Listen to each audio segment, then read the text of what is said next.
आजच्या या परिवर्तन मेळाव्यानिमित्त व्यासपीठावर उपस्थित असलेले आजच्या कार्यक्रमाचे अध्यक्ष, भारतीय जनता पार्टीचे जिल्ह्याचे अध्यक्ष डॉक्टर मनोहर भाऊ, डॉक्टर आदेशांती चौधरी, व्यासपीठावर उपस्थित असलेले माजी आमदार दिलीप भाऊ, वैशालीताई, नानासाहेब, व्यासपीठावर उपस्थित असलेले सर्व सन्माननीय,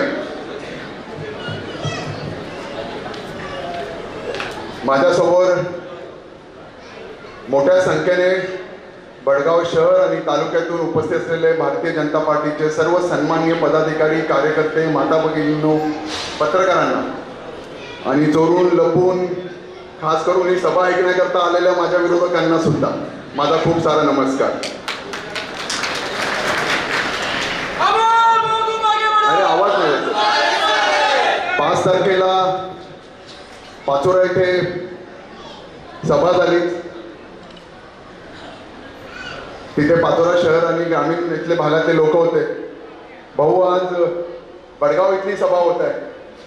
दोघं सभेचा जर कधी आपण रेकॉर्ड बघितला, गर्दी बघितली आणि 1 तारखेला त्यांचा झालेला जो निर्धार आहे त्याची जर गर्दी आता बघितली तर तुमच्या सगळ्यांच्या लक्षातच असेल व्यासपीठाच्या की ही तुल्यबळ गर्दी किती महत्वाची आहे हे त्यांना लक्षात आलं असेल.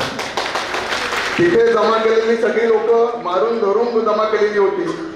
जबरदस्ती महिलांना जमा केलेलं होतं आणि इथे आपल्या प्रेमाखातर आपल्या एका शब्दावर इथे आलेली सगळे तुम्ही मंडळी आहोत मित्रांनो. पण 1 तारखेला जो काही मेळावा झाला होता, निर्धार मेळावा, त्यांनी त्याला नाव दिलं होतं. तिथे आलेली सगळी लोक, जमा केलेली लोक होती. तिकडे मी पाचोराच्या वतीने निर्धार मेळावा 1 तारखेला होता म्हणून आमदार साहेबांना शुभेच्छा दिल्या. आता मला वाटतं बडगावकरांकडून शुभेच्छा देऊन घेऊ त्यांना. माननीय आमदार साहेबांना माझ्याकडनं तर आहेत आमदार साहेब, पण बडगावच्या वासियांकडे सुद्धा तुम्हाला खूप साऱ्या शुभेच्छा देतो. निर्धार मेळावा त्यांनी केला. आपल्या सर्वांना माहिती आहे त्यांनी निर्धार मेळाव्यात काय काय विषय काढले. निर्धार मेळाव्यामध्ये खरं तर इथं मंगेश दादा नाहीये, पण त्यांनी निर्धार मेळाव्यामध्ये म्हणाले की मी अभिमन्यू झालो आहे, माझा अभिमन्यू केलाय. पश्चिमेकडनं एक वार होतोय आणि पूर्वेकडनं एक वार होतोय. म्हणजे मला 40गावकडनं पण वार होतोय आणि जामनेरकडनं पण वार होतोय, असं त्यांनी स्वतःला अभिमन्यू म्हणून घेतलं. मी चक्रव्यूहात अडकलेलो आहे अशा पद्धतीत मान्य आमदार स्वतःला बोलले. आमदार साहेब, तुम्ही काल्पनिक अभिमन्यू आहात. खरं तर ज्यावेळेस इलेक्शन मध्ये तुम्हाला असं वाटतं की तुम्ही चक्रव्यूहात अडकलेले होते, त्यावेळेस तुम्ही 40गावच्या अर्जुनाकडे गेले होते आणि 40गावच्या अर्जुनाकडनं तुम्ही मदत घेतली होती. ज्यावेळेस तुम्हाला अजूनच भीती वाटायला लागली आमदारकीमध्ये, त्यावेळेस तुम्ही काळोख्या रात्रीमध्ये, अंधारा रात्रीमध्ये, कोणाला न कळत आमच्या श्रीकृष्णाकडे जामनेरला गेले होते आणि ह्या दोघांकडनं तुम्हाला भला मोठा आर्थिक लाभ झाला. ते बोलले की मला भला इकडे दोघं बाजूने लक्ष्मी येणार आहे.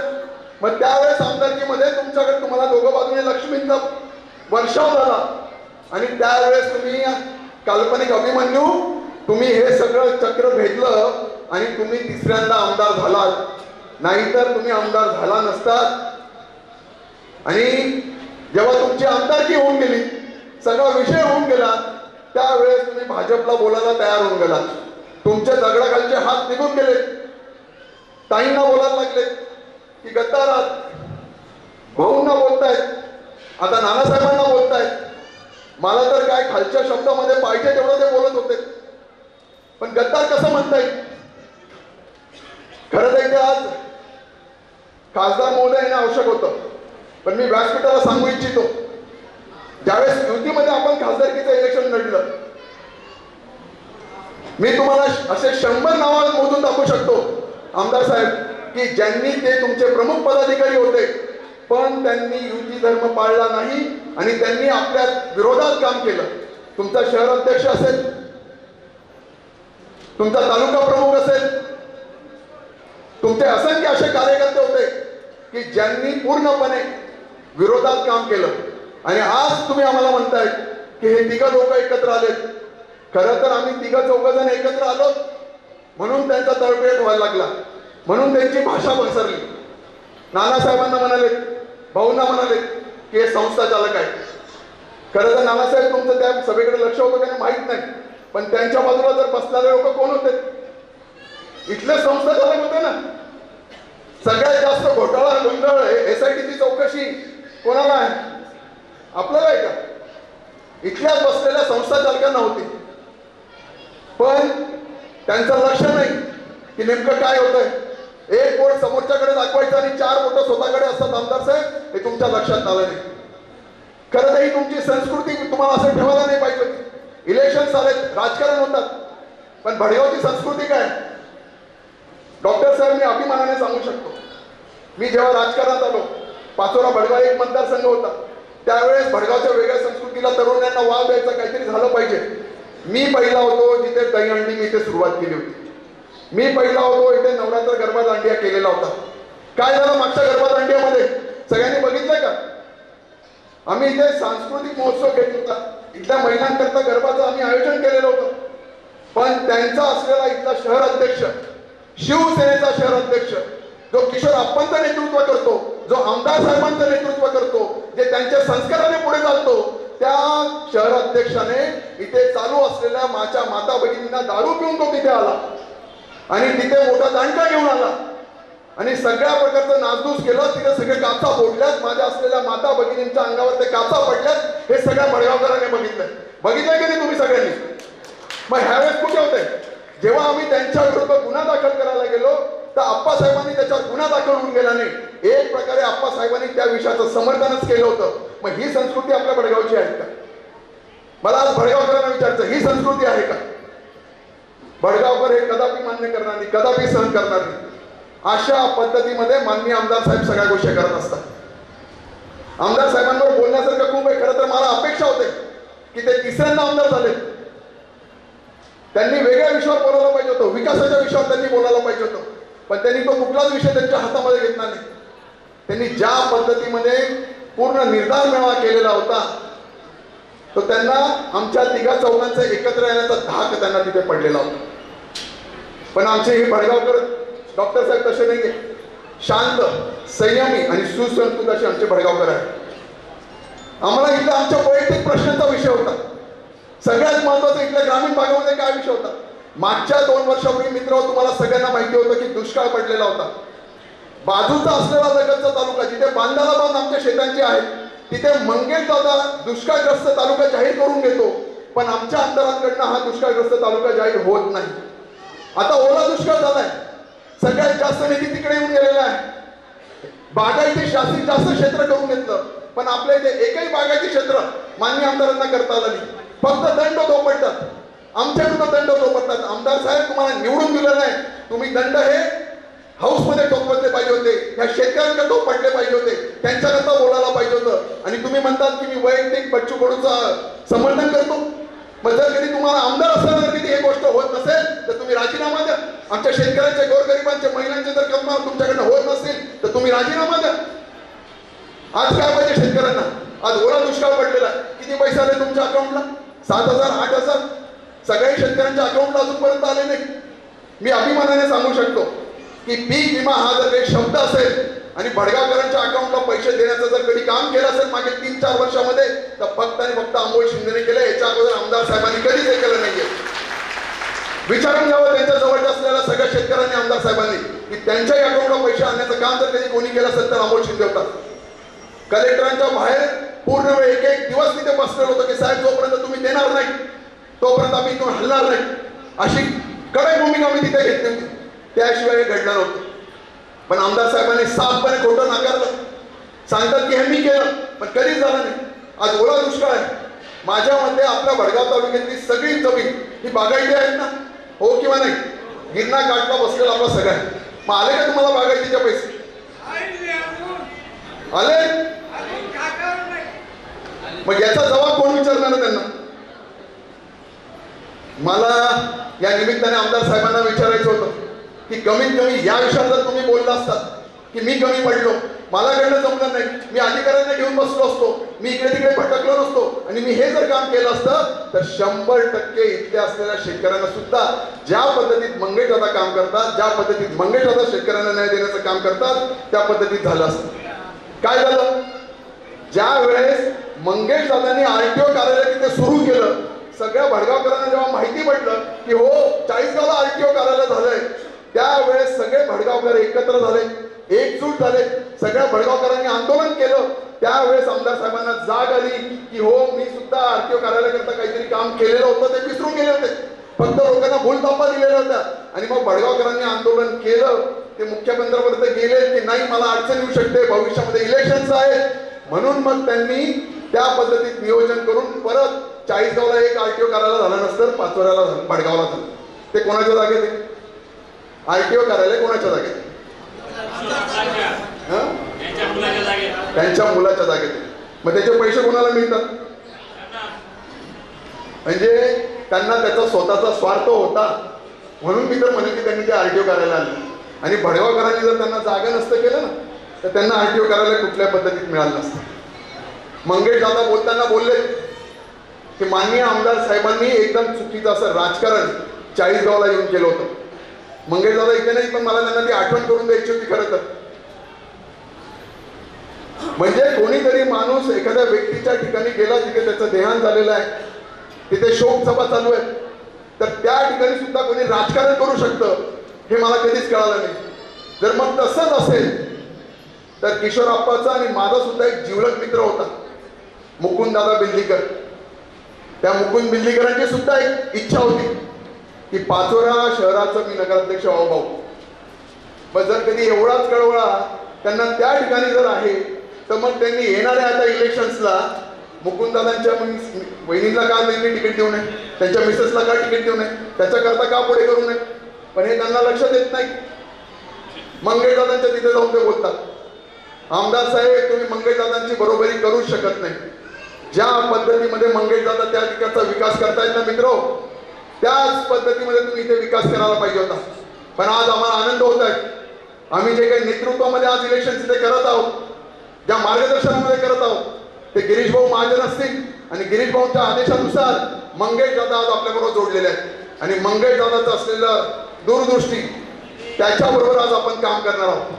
त्या पद्धतीच्या त्यांच्या नेतृत्वात आपलं काम म्हणणार आहे. आणि मला पूर्णपणे खात्री आहे ज्या पद्धतीमध्ये मंगेश दादांच्या नेतृत्वात आपण काम करणार आहे त्यानुसार भडगाव शहराचा आणि ग्रामीणचा कायापालट झाल्याशिवाय राहणारच. खरं तर आमदारांबद्दल भरपूर काही बोलायला आहे, पण आज ते त्यांच्याबद्दल यापुढे शक्यतो बोलणारच नाही. आपल्याला बोलायचं आहे विकासाच्या बद्दल, आपल्याला काम करायचं आहे विकासाच्या बद्दल. भरपूर सारे प्रश्न भडगावकरांचे शिल्लक आहे.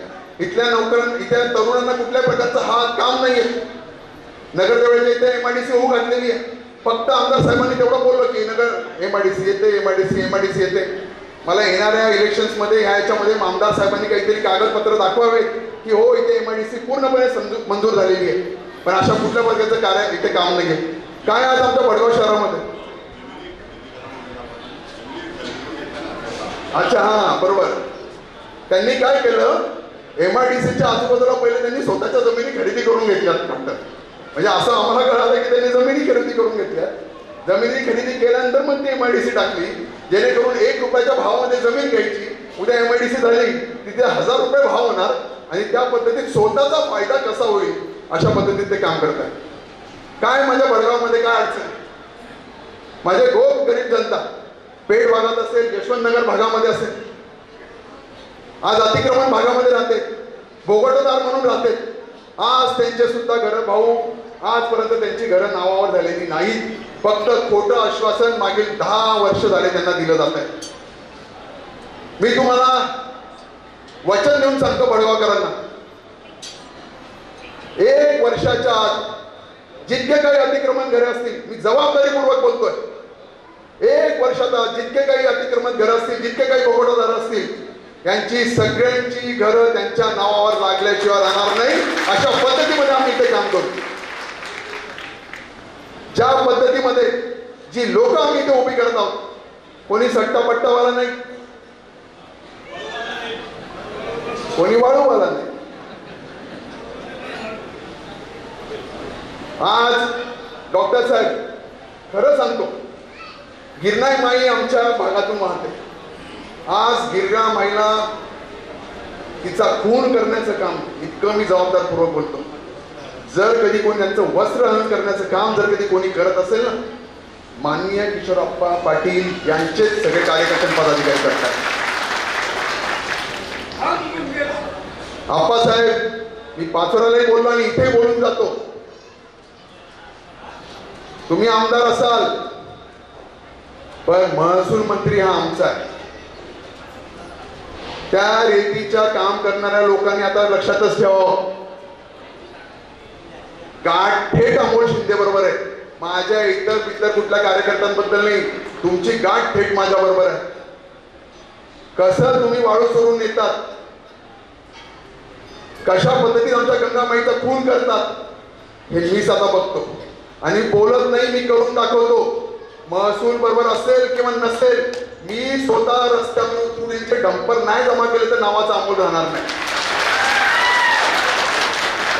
खेळताला समोर कधी येऊन जा.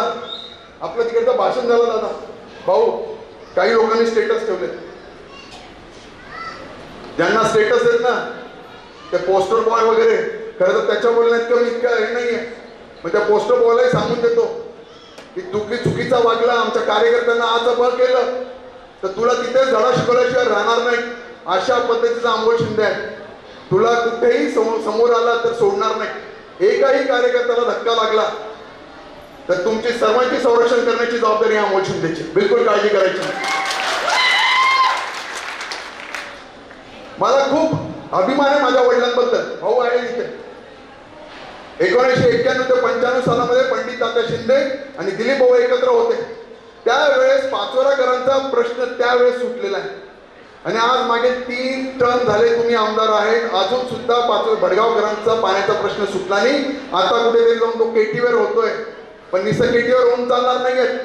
त्याच्या पुढे जाऊन आप्पासाहेब तुम्ही बोलणार आहात का? आम्हाला 24 तास पाणी कसं मिळेल, आम्हाला शुद्ध कसं पाणी मिळेल, आमच्या इथे भडगावकरांची ताण आयुष्यभर कशी भागितली जाईल याच्याबद्दल तुम्ही कधी बोलणार आहात का? माझ्या तरुणांना इथे काम कसं मिळेल याच्याबद्दल बोलणार आहात का? माझ्या इथे माता भगिनी आहेत, माझ्या बचत गटाच्या महिला आहेत, यांना कसं त्यांना काम करता येईल, त्यांची कशी उपजीविका मिळेल याच्याबद्दल तुम्ही बोलणार आहात का? मला आमदार साहेब यापुढे तुमच्याकडनं अपेक्षा अशी आहे की आपण विकासाबद्दल बोललो. तर विकास कुठे गेला आपला? विकास कुठे? अरे विकास, तुला खूप वेळ आमदार साहेब आवाज देत होते, तू कधीच त्यांना दिसला नाही. हा, विकास आपल्या बरोबर आहे. नेहमी विकास बोलतो मला दिसतच नाही. म्हणतो विकास गेला कुठे, म्हणतो विकास इकडे आपल्याकडे. आमदार साहेब, विकासावर आपण चर्चा करू. येणारे इलेक्शन्स आहेत, पारदर्शकपणे करूयात. मी तुमच्या सगळ्या भडगावकरांकरता एक हात जोडून विनंती करायला आलोय. आम्ही तुमच्या समोर 24 नगरसेवक आणि 1 नगराध्यक्ष, जे पक्ष नेतृत्व ठरतील ते सगळे, त्यांच्या माध्यमातून आम्ही तुमच्यापर्यंत येणार. एक वेळेस आम्हाला संधी द्या. इथे असलेले सगळे पूर्वीचे नगरसेवक, तुम्ही त्यांचं एक ॲनालिसिस करा की कशा पद्धतीचे आम्ही दिलेली लोक तुम्ही बघा.